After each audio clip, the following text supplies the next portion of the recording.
My family lived in a small village where everyone knew each other, and life revolved around endless rice fields. Every day the villagers toiled under the scorching sun or braved the biting cold. Among them, my family was one of the poorest. My father passed away before I could even speak, leaving my mother to raise my older sister and me on her own. My mother, Ellen, was a woman of incredible strength, kindness, and selflessness. Petite with frail shoulders, she stood as a steadfast pillar shielding us through years of hardship. She worked tirelessly, waking up early and laboring in the fields from dawn till dusk, all to put food on the table. During harvest season, her hands cracked from wading through muddy fields, and on rainy days she would take any odd job she could find to earn a little extra money. My older sister, Grace, was my mother's pride and joy. Not only was she beautiful, but she was also gentle and hardworking. In our village, everyone knew Grace, the girl with sparkling eyes, long silky hair, and a kind smile. Many young men in the village admired her, but she paid them no mind. She once told our mother, "The family is struggling. I need to help you take care of my little brother. How could I think about anything else?" From a young age, Grace was our mother's right hand. During the summer, she joined our mother in the fields, planting and harvesting rice. On regular days, she cooked meals, cleaned the house, and took care of me. The entire village praised her for her filial piety and diligence, but my mother often worried aloud. "She's growing up without much education. What will her future hold?" Yet, I knew Grace never thought about herself. Every time she had a little extra money from fieldwork, she'd press it into my mother's hands and say, "Use this for my brother's schooling, Mom. I don't need anything." In her bright eyes, I saw determination and sacrifice, but also a tinge of sadness. She understood that, with our family's circumstances, her dreams would have to be set aside to support us. When Grace turned 18, she made a decision that shocked us all. She wanted to move to the city to find work. She told my mother, "Mom, I can only do farm work here, and it's not enough to ease your burden. I heard there are more opportunities in the city. I'll go and earn money to help you." Hearing her words, my mother was speechless. She had never been apart from us, and the thought of Grace heading to a strange city alone filled her with worry. But deep down, she knew Grace was right. Clinging to the fields wouldn't lift us out of poverty. In the days leading up to Grace's departure, the house was filled with a mix of anticipation and sorrow. My mother prepared everything for her, from the best clothes we had to our sturdiest shoes. As a naive little brother, I didn't fully grasp the gravity of her leaving, but I didn't want her to go. I dreaded the emptiness her absence would bring. On the day Grace left, it felt like the entire village came to see her off. Everyone admired her courage and industrious spirit, offering her advice to stay safe and take care of herself. My mother packed her some rice balls and a bit of preserved food, then slipped some savings into her bag. With tears in her eyes, she said, "This isn't much, but it's all I have. Take care of yourself, stay safe, and don't let anyone mistreat you." Grace, her eyes glistening with unshed tears, forced a smile to reassure our mother. She promised, "I'll call home often, Mom. Don't worry about me. I'll be fine." As the bus pulled away, my mother stood still, watching until Grace was no longer in sight. I held my mother's hand, feeling her trembling. Her eyes were red, though she didn't cry. I, on the other hand, couldn't hold back and burst into tears. That evening, our small home felt emptier than ever. Dinner was a silent affair with just the two of us. My mother sat quietly at the table, her eyes fixed on the door as though waiting for something. In her gaze, I saw both worry and hope. After Grace left, my mother often sat on the front porch, her eyes scanning the village road leading to the bus stop. Though she never said it, I knew she longed for the day Grace would return with good news from the distant city. But little did she know, that bus ride would mark the beginning of a tragic turn in our family's story. One late afternoon, as the sunlight faded over the countryside fields, the telephone rang in our small home. My mother picked up the receiver, and on the other end was my sister Grace's voice, cheerful and slightly shy. "Hi, Mom, it's me." "Grace, how are you, sweetheart? How are things going?" My mother's voice carried a hint of excitement since Grace rarely called at that time of day. Grace sounded delighted. "Mom, I have great news. I have a boyfriend now. This weekend I'll bring him home to meet the family." My mother was taken aback, her hand trembling slightly as she held the phone. A part of her was happy that Grace had found someone, while another part was filled with worry. "What's he like? What about his family?" "Don't worry, Mom. His family isn't wealthy, but they're not struggling either. The important thing is he's kind and treats me very well." Hearing this, my mother felt both relieved and apprehensive. She was glad that Grace had found someone to share her life with, but she couldn't help but worry if this man would truly love and care for her daughter. Nevertheless, she gave her blessing. "All right, bring him over this weekend, but make sure he treats you well, okay?" That weekend, our entire household was anxious with anticipation. Early in the morning, my mother woke up to clean the house and prepare a hearty meal for the guests. Grace and her boyfriend arrived in the early afternoon, but to our surprise, he wasn't alone. He had brought his entire family along, including his parents and younger brother. Their presence caught my mother off guard. Quickly, she composed herself, warmly inviting them inside. Though she felt a bit pressured facing his entire family, she remained polite and welcoming throughout. During the meal, everyone chatted amicably. Grace's boyfriend, Ryan, was particularly attentive to her, his eyes full of affection. After lunch, the atmosphere became more serious when Ryan's parents spoke up.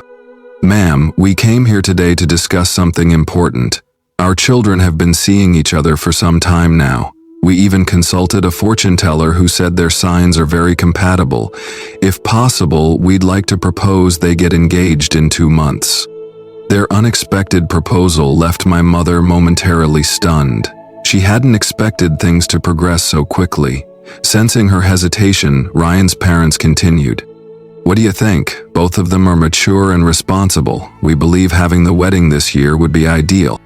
My mother sat in silence for a while, then turned to look at Grace.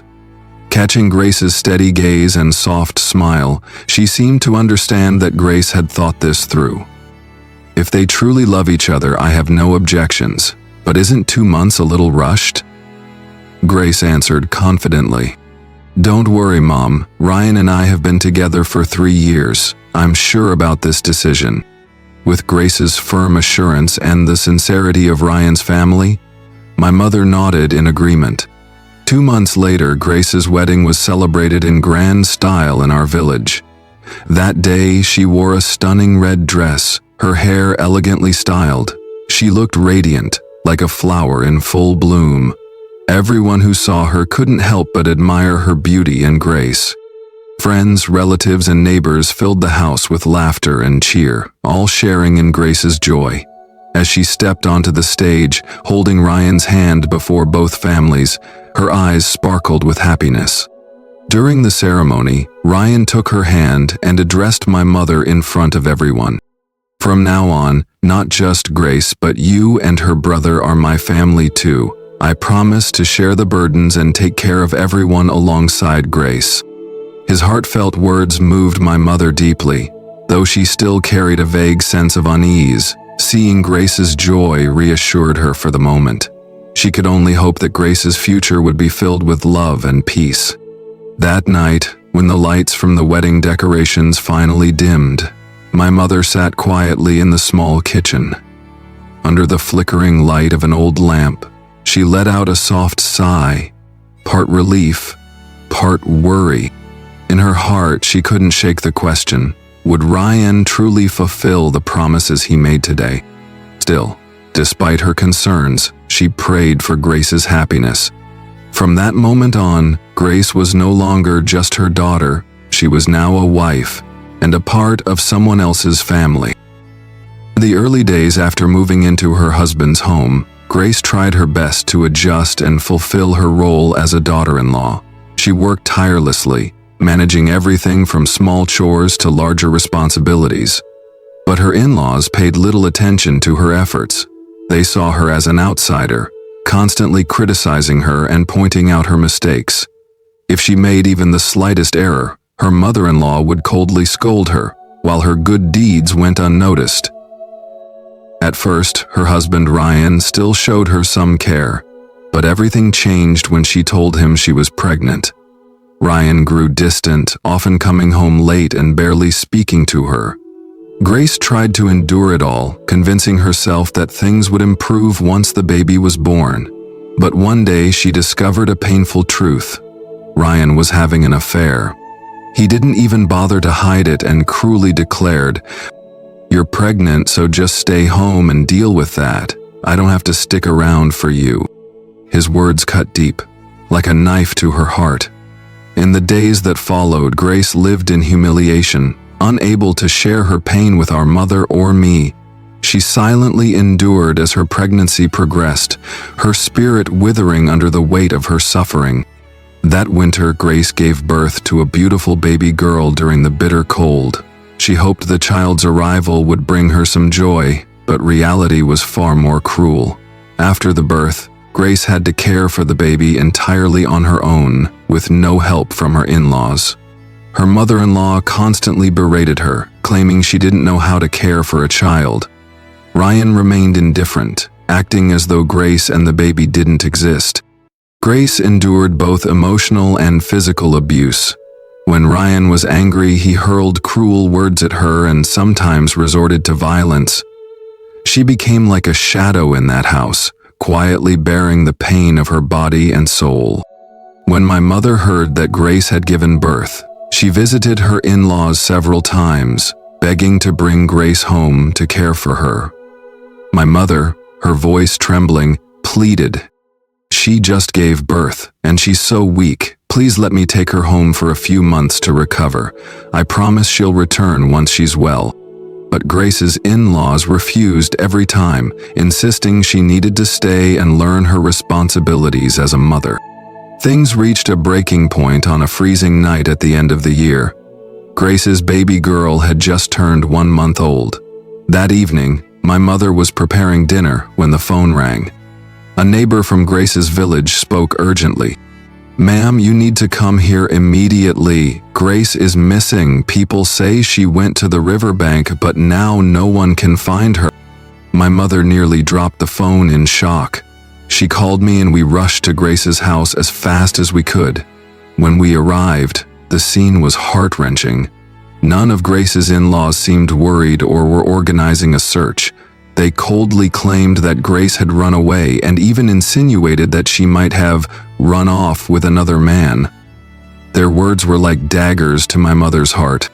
"How can you say such things? My daughter would never abandon her child." But her in-laws remained indifferent. No one called for help or searched the river. They left my mother to bear the agony alone.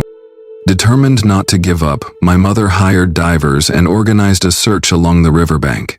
For 2 freezing days and nights, she and I stood by the murky waters, watching the divers tirelessly comb the river. But their efforts yielded nothing. Eventually, the divers concluded that Grace had been lost to the river. My mother refused to believe it.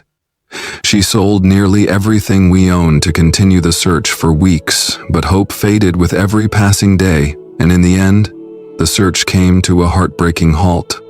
After giving up the search, my mother was left physically and emotionally shattered. Night after night, she sat by the window, staring at the empty village road, her heart aching with unrelenting grief. One night, there was a faint, urgent knocking at the door. The sound was soft yet insistent, as if someone was desperately trying to get her attention. My mother opened the door, but no one was there.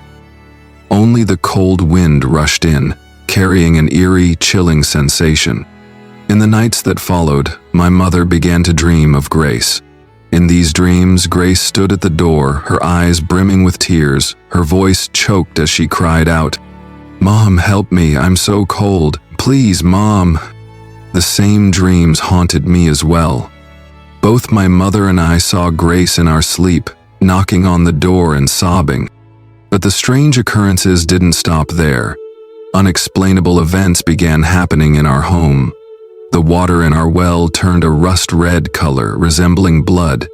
Scratches appeared on our arms, and mysterious bruises marked our bodies, though they caused no pain. Overwhelmed with fear, my mother sought the help of spiritual leaders, holding rituals to pray for Grace's soul to find peace. But the strange phenomena continued. Every night, the sound of knocking and Grace's cries pierced our dreams, stabbing at our heart. These events felt like a message, a desperate plea from Grace's restless spirit. It was as if she was calling out from somewhere far away, seeking justice for her suffering and begging for release from her torment. After the search team concluded that Grace was gone forever, my family fell into despair. Our home, already poor, became even more desolate. My mother sold nearly all our valuable belongings, keeping only the bare necessities for survival.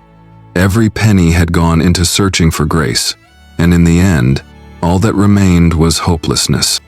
But my mother refused to give up. She said, "If she's alive, I need to see her. If she's gone, I need to find her. No matter what, Grace will not be left in injustice." The loss of my sister became an unbearable weight in my heart, but I knew I couldn't drown in sorrow forever. I made the decision to move to New York City, where Grace had once worked, to earn money and uncover the truth. In the beginning, life in the city was a struggle. I took on every job I could find, waiting tables, handing out flyers, and selling goods at night markets.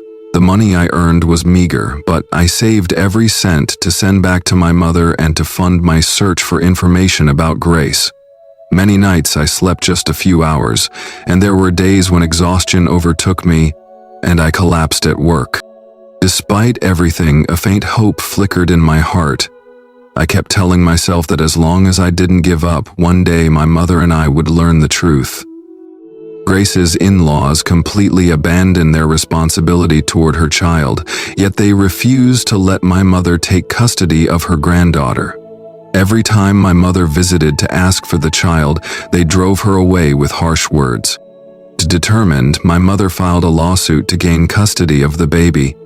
But the legal battle was grueling. Grace's in-laws had powerful connections and did everything they could to drag out the case, making the process unbearably difficult for my mother. For 5 or 6 years, she was repeatedly called to court, enduring scornful looks and cruel accusations from Grace's in-laws. During that time, both my mother and I continued to dream about Grace. In those dreams, she appeared at the door, crying and pleading. "Mom, help me, I'm so cold. Don't let my baby suffer, please."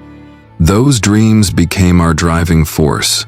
Every time we felt discouraged, we reminded ourselves to keep going, not just for ourselves, but for Grace and her little girl.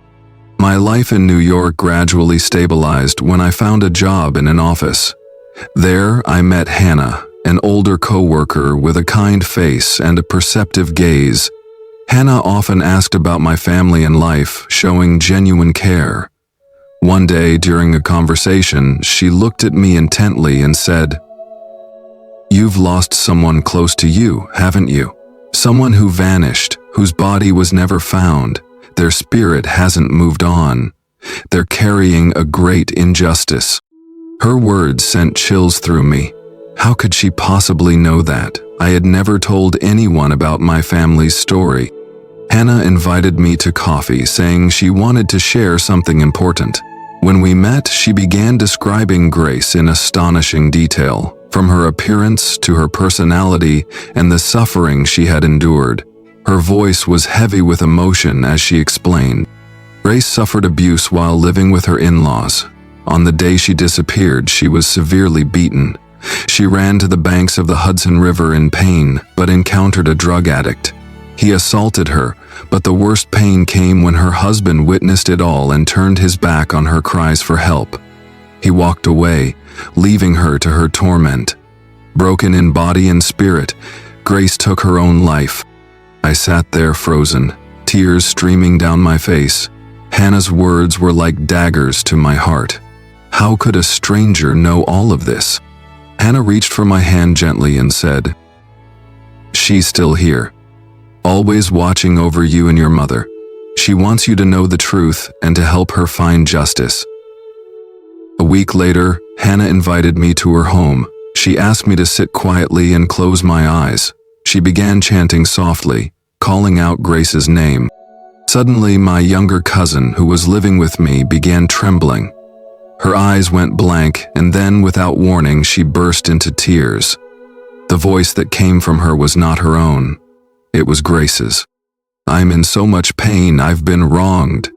I couldn't hold back my sobs. For the first time in years, it felt like I was truly speaking with Grace again. "Grace, we miss you so much. Mom and I think of you every day." Through tears, Grace recounted the suffering she had endured. She pleaded with me, "Take care of Mom and my daughter. Bring me to the temple to help me find peace. I love Mom and you so much. I hope to be Mom's child and your sister again in the next life." I hugged my cousin tightly, as if holding Grace herself. Her words etched themselves into my soul, a promise I vowed to fulfill at any cost. After that night, my mother and I brought Grace's spirit to a temple, performing the rituals needed to help her find peace. Miraculously, things began to change.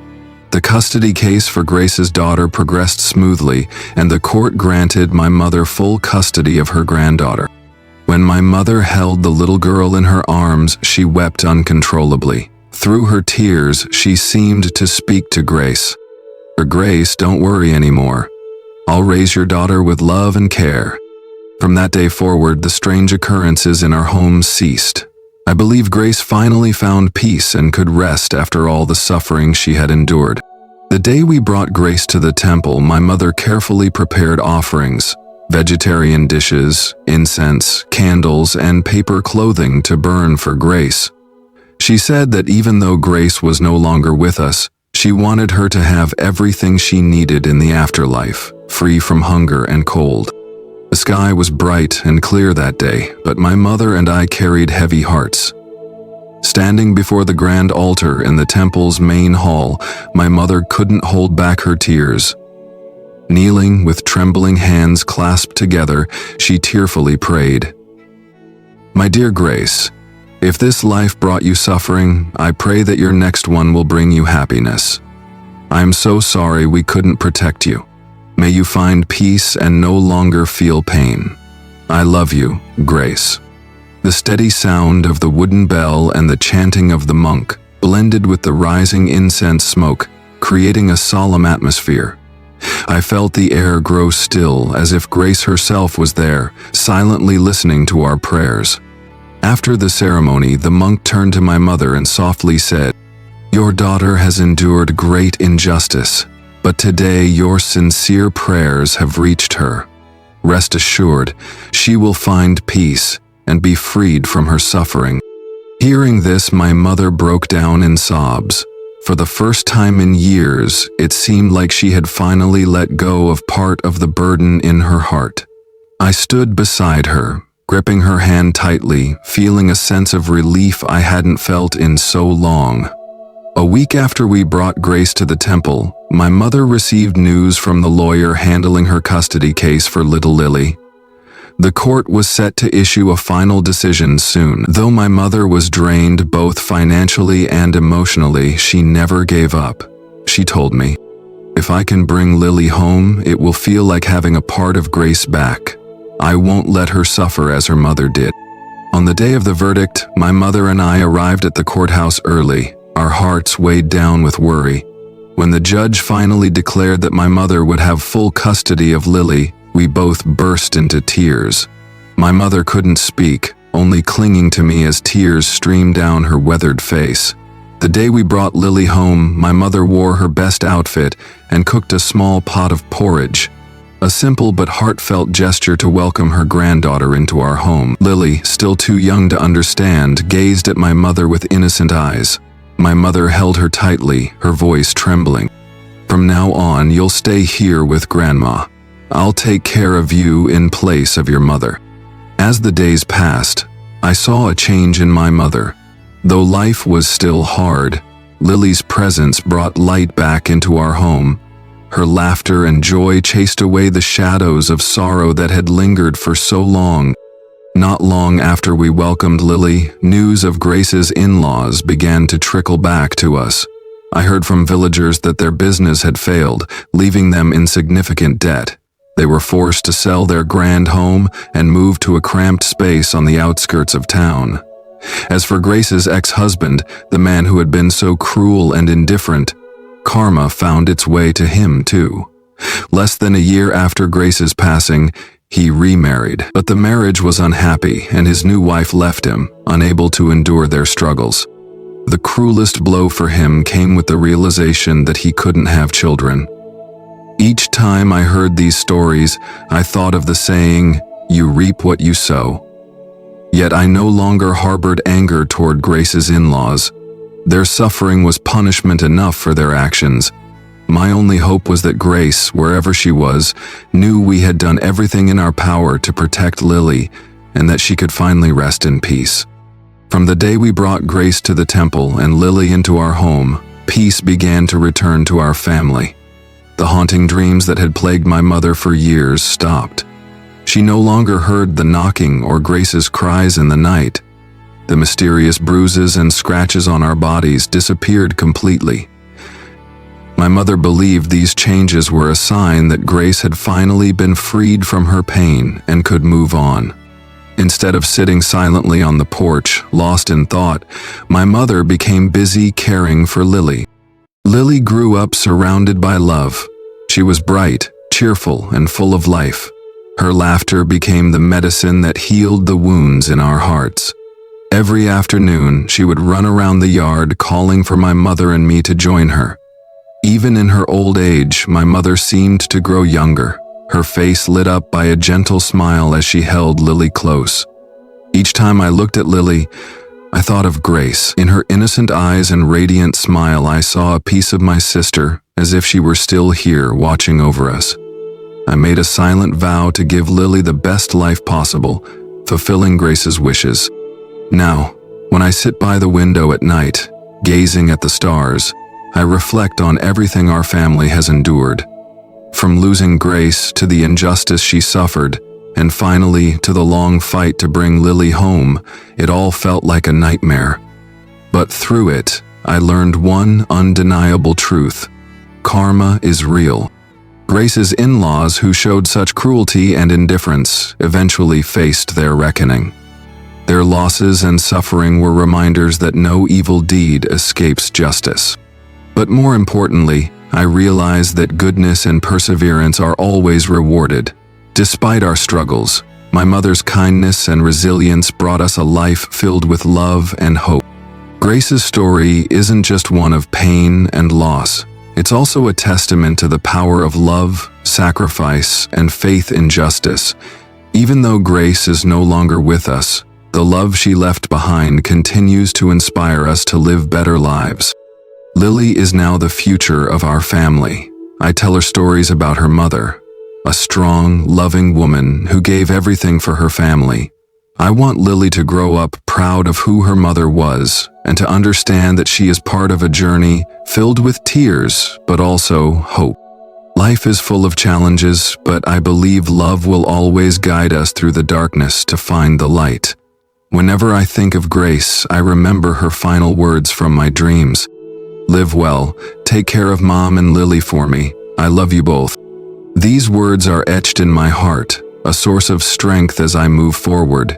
Looking ahead, I no longer feel fear or sorrow, only hope, love, and faith that goodness will always triumph.